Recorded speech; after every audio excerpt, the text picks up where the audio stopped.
Hi hello ನಮಸ್ತೆ ಎಲ್ರಿಗೂ welcome to ಭೋಜನ ಉಪಹಾರ ಯೂಟ್ಯೂಬ್ ಚಾನಲ್. ಎಲ್ಲರೂ ಹೇಗಿದ್ದೀರಾ ನನ್ನ ಪ್ರೀತಿಯ ಸ್ನೇಹಿತರೆ? ಒಂದೊಳ್ಳೆ ಟೇಸ್ಟಿಯಾಗಿರುವಂತಹ ಮುಸ್ಲಿಂ ಸ್ಟೈಲಲ್ಲಿ ವೆಜ್ ಶೇರ್ವಾವನ್ನು ಯಾವ ಥರ ಮಾಡಬೇಕು ಅಂತ ತೋರಿಸ್ತಾ ಇದ್ದೀನಿ. ಇದಕ್ಕೆ ಚಿಕನ್ ಆಗಲಿ ಮಟನ್ ಆಗಲಿ ಏನು ನಾನು ಯೂಸ್ ಮಾಡ್ತಾ ಇಲ್ಲ. ಜಸ್ಟ್ ನೋಡಿ ಸೋಯಾ ಚಂಕ್ಸನ್ನು ಬಳಸಿಬಿಟ್ಟು ತೋರಿಸ್ತಾ ಇದ್ದೀನಿ. ಯಾರೆಲ್ಲ ನಾನ್ ವೆಜ್ ತಿನ್ನಲ್ಲ ಅವರು ಈ ಥರ ಮಾಡ್ಕೊತೀನಿ, ತುಂಬ ಚೆನ್ನಾಗಿರುತ್ತೆ. ವೈಟ್ ರೈಸ್ ಆಗಿರ್ಬೋದು, ಚಪಾತಿ ಮುದ್ದೆಗೆ ಸೂಪರ್ ಕೊಂಬೋ. ಓಕೆ, ಈ ಶೇರ್ವ ಹಾಗಾದರೆ ಈ ರೆಸಿಪಿಯನ್ನು ಮಾಡುವ ವಿಧಾನ ಹೇಗೆ ಅಂತ ನೋಡೋಣ ಬನ್ನಿ. ಮೊದಲಿಗೆ ನಾನು ಅಗಲ ಇರುವಂತಹ ಬಟ್ಲಿಗೆ 1 ಕಪ್ಪಷ್ಟು ತೇಜು ಅವರ ಡಿಲಿಷಿಯಸ್ ಮತ್ತು ಪ್ರೋಟೀನ್ ಫುಡ್ ಸೋಯಾ ಚಂಕ್ಸನ್ನು 1 ಕಪ್ಪಷ್ಟು ಹಾಕ್ಕೊಳ್ತಾ ಇದ್ದೀನಿ. ಹಾಕಿದ ಆದಮೇಲೆ ನೋಡಿ 3 ಕಪ್ಪಷ್ಟು ನೀರನ್ನು ಕೆಟಲಲ್ಲಿ ಹಾಕಿಬಿಟ್ಟು ಚೆನ್ನಾಗಿ ಕಾಯಿಸ್ಬಿಟ್ಟು ಹಾಕ್ಕೊಳ್ತಾ ಇದ್ದೀನಿ. ಇನ್ ಕೇಸ್ ಕೆಟಲ್ ಇಲ್ಲ ಅಂದರೆ ಗ್ಯಾಸ್ ಸ್ಟವ್ ಮೇಲೆ ಒಂದು ಪಾತ್ರೆಯನ್ನು ಇಟ್ಟು ನೀರು ಹಾಕಿ ಚೆನ್ನಾಗಿ ಕಾಯಿಸ್ಬಿಟ್ಟು ಹಾಕ್ಕೊಳ್ಳಿ ಅಷ್ಟೇ. ಬಿಸಿ ಬಿಸಿ ನೀರನ್ನು ಕಾಯಿಸ್ಬಿಟ್ಟು ಹಾಕಬೇಕು.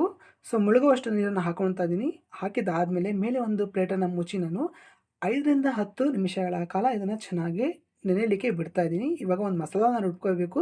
ಸೊ ನೋಡಿ, ಬೇಕಾಗಿರುವಂತಹ ಸಾಮಗ್ರಿಗಳು: ದೊಡ್ಡ ಸೈಜಿನ ಒಂದು ಈರುಳ್ಳಿಯನ್ನು ನಾನು ಸ್ಲೈಸಾಗಿ ಕಟ್ ಮಾಡಿಬಿಟ್ಟು ಇಟ್ಕೊಂಡಿದ್ದೀನಿ. ನಂತರ 2ರಿಂದ 3 ಲವಂಗ ಮತ್ತು ಒಂದು ಸ್ವಲ್ಪ ಚಕ್ಕೆ, 3ರಿಂದ 4 ಖಾರಕ್ಕೆ ಹಸಿಮೆಣಸಿನ್ಕಾಯಿ ಮತ್ತು 1 ಇಂಚಷ್ಟು ಶುಂಠಿನ ಸಣ್ಣದಾಗಿ ಕಟ್ ಮಾಡಿಬಿಟ್ಟು ಇಟ್ಕೊಂಡಿದ್ದೀನಿ. ನಂತರ ನೋಡಿ 10ರಿಂದ 15 ಕಾಳುಮೆಣಸು ಮತ್ತು 1 ಗೆಡ್ಡೆಯಷ್ಟು ಬೆಳ್ಳುಳ್ಳಿಯನ್ನು ಸಿಪ್ಪೆಲ್ಲ ಕ್ಲೀನ್ ಮಾಡಿಬಿಟ್ಟು ನಾನು ಇಟ್ಕೊಂಡಿದ್ದೀನಿ. ನಂತರ ಒಂದು ಸ್ವಲ್ಪ ಪುದೀನ ಮತ್ತು ಒಂದು ಅರ್ಧ ಹಿಡಿಯಷ್ಟು ಕೊತ್ತಂಬರಿ ಸೊಪ್ಪು, ದೊಡ್ಡ ಸೈಜಿನ ಒಂದು ಟೊಮಾಟೊ ಸ್ಲೈಸಾಗಿ ಕಟ್ ಮಾಡಿಬಿಟ್ಟು ಇಟ್ಕೊಂಡಿದ್ದೀನಿ. ಓಕೆ, ಸೊ ಇವಾಗ ಒಂದು ಮಿಕ್ಸರ್ ಜಾರ್ನ ತಗೊಳ್ತಾ ಇದ್ದೀನಿ.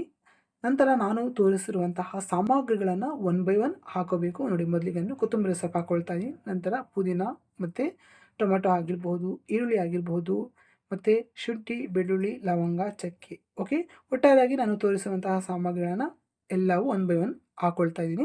ಹಾಕಿದ ಆದಮೇಲೆ ನೋಡಿ ಒಂದು ಸ್ವಲ್ಪ ನೀರನ್ನು ಸೇರಿಸ್ಬಿಟ್ಟು ನುಣ್ಣಗೆ ಇದನ್ನು ರುಬ್ಕೊಳ್ತಾ ಇದ್ದೀನಿ. ಓಕೆ, ಇವಾಗ ತೋರಿಸ್ತೀನಿ ಈ ಥರ ರುಬ್ಕೊಂಡಿದ್ದೀನಿ ಅಂತ. ಓಕೆ, ಈ ಥರ ನುಣ್ಣಗೆ ರುಬ್ಬಿಟ್ಟು ಸೈಡಲ್ಲಿ ಎತ್ತಿಟ್ಕೊಳ್ತಾ ಇದ್ದೀನಿ. ಇವಾಗ ಸ್ಟವ್ನ ಆನ್ ಮಾಡಿಬಿಟ್ಟು ನಾನು ಒಂದು ಕುಕ್ಕರನ್ನು ಇಟ್ಕೊಳ್ತಾ ಇದ್ದೀನಿ. ಸೊ ಕುಕ್ಕರಿಗೆ 50 ml ಅಷ್ಟು ಅಡುಗೆ ಎಣ್ಣೆ ಹಾಕ್ಕೊಳ್ತಾ ಇದ್ದೀನಿ. Gold winner refined sunflower oil.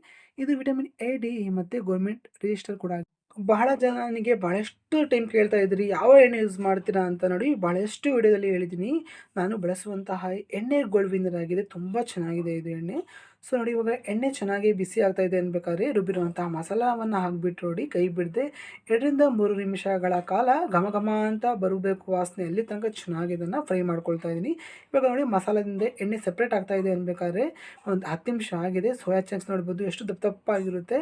ಇವಾಗ ಕೈದ ಚೆನ್ನಾಗಿ ಈ ಥರ ಹೆಣ್ಬಿಟ್ಟು ಹಾಕಬೇಕು, ಇಲ್ಲಾಂದರೆ ಚೆನ್ನಾಗಿರಲ್ಲ. ಈ ಥರ ಭಾಳಷ್ಟು ನೀರು ಇರುತ್ತಲ್ವ, ಸೊ ಹಾಗಾಗಿ ನೋಡಿ ಈ ಥರ ಮ್ಯಾಶ್ ಥರ ಮಾಡಿಬಿಟ್ಟು ಹಾಕೋಬೇಕು, ಅಂದರೆ ಹಿಂಡ್ಬಿಟ್ಟು ಹಾಕ್ಕೊಳ್ಳಿ. ಓಕೆ, ಹಾಕಿದ್ದಾದಮೇಲೆ ನೋಡಿ ಮಸಾಲದಲ್ಲಿ ಚೆನ್ನಾಗಿ ಇದನ್ನು ಫ್ರೈ ಮಾಡಬೇಕು. ಜೊತೆಗೆ ಮಸಾಲೆ ಎಲ್ಲ ಸೋಯಾ ಚಂಕ್ಸ್ಗೆ ಹಿಡಿಬೇಕು, ಆ ಥರ ಇದನ್ನು ಚೆನ್ನಾಗಿ ಬಾಡಿಸ್ಕೊತಾನೇ ಇರಬೇಕು. ಓಕೆನಾ. ನೋಡಿ, ಇವಾಗ ತಳ ಬಿಟ್ಟು ಬರ್ತಾ ಇದೆ ಅನ್ಬೇಕಾದ್ರೆ ಇವಾಗ ಸ್ವಲ್ಪ ಫ್ಲೇಮನ್ನು ನಾನು ಕಡಿಮೆ ಮಾಡ್ತಾ ಇದ್ದೀನಿ. ಓಕೆ, ಇವಾಗ ನೋಡಿ, ಮೊದಲಿಗೆ ನಾನು ಒಂದು ಅರ್ಧ ಟೀ ಸ್ಪೂನಷ್ಟು ಇದಕ್ಕೆ ಅಚ್ಚ ಖಾರದ ಪುಡಿಯನ್ನು ಹಾಕ್ಕೊಳ್ತಾ ಇದ್ದೀನಿ.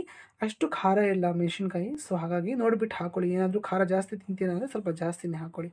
ಓಕೆ, 1 ಟೇಬಲ್ ಸ್ಪೂನಷ್ಟು ನಾನು ಧನಿಯಾ ಪುಡಿಯನ್ನು ಹಾಕ್ಕೊಳ್ತಾ ಇದ್ದೀನಿ. ನಂತರ ಒಂದು ಅರ್ಧ ಟೀ ಸ್ಪೂನಷ್ಟು ಅರಿಶಿನ ಮತ್ತು ನೆಕ್ಸ್ಟ್ ತೇಜು ಅವರ ಚಿಕನ್ ಮತ್ತು ಪಲಾವ್ ಮಸಾಲ ಒಂದು 1/4 ಟೀ ಸ್ಪೂನಷ್ಟು ಹಾಕ್ಕೊಳ್ತಾ ಇದ್ದೀನಿ. ಆಪ್ಷನಲ್ ಇದ್ದರೆ ಹಾಕ್ಕೊಳ್ಳಿ, ಇಲ್ಲಾಂದರೆ ಸ್ಕಿಪ್ ಮಾಡಿ. ನಂತರ ರುಚಿಗೆ ತಕ್ಕಷ್ಟು ಉಪ್ಪನ್ನು ಹಾಕಿಬಿಟ್ಟು ಚಮಚದ ಸಹಾಯದಿಂದ ನೋಡಿ ಚೆನ್ನಾಗಿ ಮತ್ತೊಮ್ಮೆ ಎಲ್ಲವೂ ಫ್ರೈ ಮಾಡ್ಕೋಬೇಕು. ಓಕೆ, ನೋಡಿ ಎಷ್ಟು ಚೆನ್ನಾಗಿ ಫ್ರೈ ಮಾಡ್ತೀರಾ, ಎಷ್ಟು ಚೆನ್ನಾಗಿ ನೀವು ಅಡುಗೆ ಮಾಡಬೇಕು ಅಂದರೆ ಒಂದು ಪ್ರೀತಿ ಇರಬೇಕು ಅಲ್ವಾ. ಸೊ ನಾವು ಪ್ರೀತಿಯಿಂದ ಮಾಡಿದಾಗ ಸುಮಾರದ ಅಡುಗೆ ಕೂಡ ತುಂಬ ಚೆನ್ನಾಗಿ ಟೇಸ್ಟಿಯಾಗಿರುತ್ತೆ. ಓಕೆ, ಸೊ ಇವಾಗ ನಂತರ ಅದೇ ಒಂದು ಜಾರಿಗೆ ನಾನು ಒಂದು 1/4 ಲೋಟದಷ್ಟು ನೀರನ್ನು ಹಾಕಿಬಿಟ್ಟು ಚೆನ್ನಾಗಿ ಜಾರನ್ನು ತೊಳೆದ್ಬಿಟ್ಟು ಆ ನೀರನ್ನು ಹಾಕ್ಕೊಳ್ತಾ ಇದ್ದೀನಿ. ಹಾಕಿದ್ದಾದಮೇಲೆ ಮತ್ತೊಮ್ಮೆ ಚೆನ್ನಾಗಿ ಇವಾಗ ಮಿಕ್ಸ್ ಮಾಡ್ಕೊಳ್ಳಿ.